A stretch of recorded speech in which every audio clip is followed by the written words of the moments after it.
DKNG stock analysis Thursday. Is it a buy or not? I'm going to show you my exact play in this 1-minute video. I've made 40,000 videos, spent tens of thousands on courses and mentors over the last 5 years, so I've seen what's making me money. And with DraftKings in particular, let's zoom out, man. Sitting at 196 post-market, relatively where it actually closed even.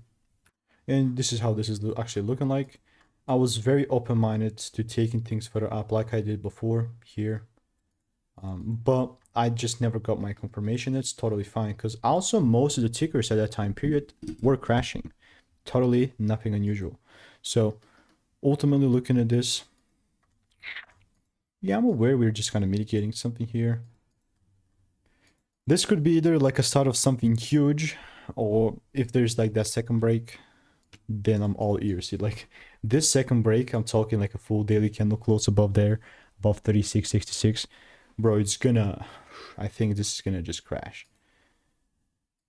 Not only can I go swing, but also like intraday trades are all just gonna be biased towards this. Currently right now I'm just waiting, and honestly I'm just gonna wait. Like there's really no need for me to force. So stay tuned. And if you want to learn how I'm consistently making 5 to 10K per month without indicators, click the first link in the description, get my free emails.